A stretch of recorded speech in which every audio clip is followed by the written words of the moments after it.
In June, voters will go to the polls to decide if Oklahoma should become the 30th state in America to legalize medical marijuana. In Colorado, that vote happened almost 2 decades ago. And the process they've gone through could provide a window to Oklahoma's future. I paid a visit and found out it could be a very complicated journey.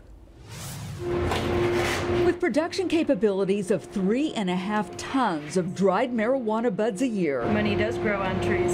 Medicine Man is not only one of the biggest players in what is becoming a very big industry. You know, last year, the industry between medical and rec sales was about $1.2 billion here in Colorado. This is also a consulting operation. I had a group from Oklahoma today, yep. Medical marijuana has been legal in Colorado since 2000.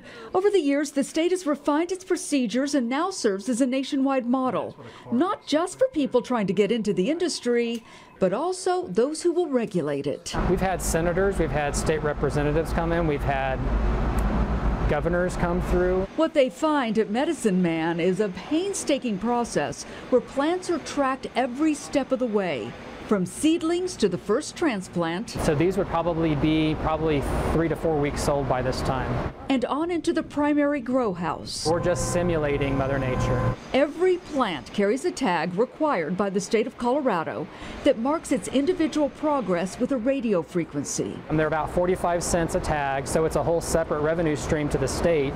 The tag follows the plants as they're moved into the budding room. They'll stay in here for 10 weeks. And as they're harvested, dried, and cured.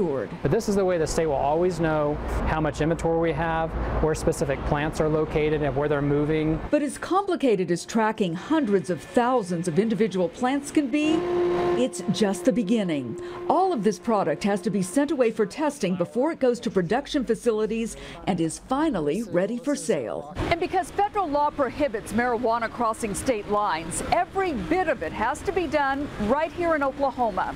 Something critics say voters should consider very carefully. So if you legalize it at a state level, you have to recreate a Food and Drug Administration. You have to recreate the testing.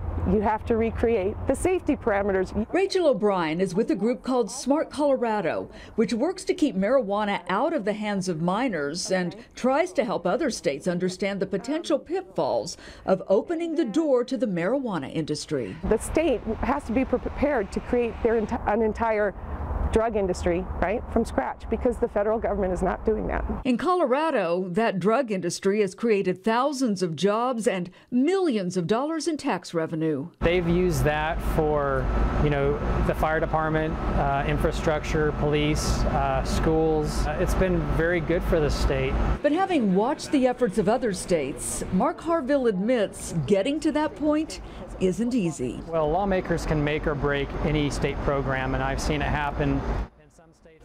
So a very complicated process. Wow, and starting from scratch sounds like it's going to be pretty tough. It'll be interesting to see how it plays out.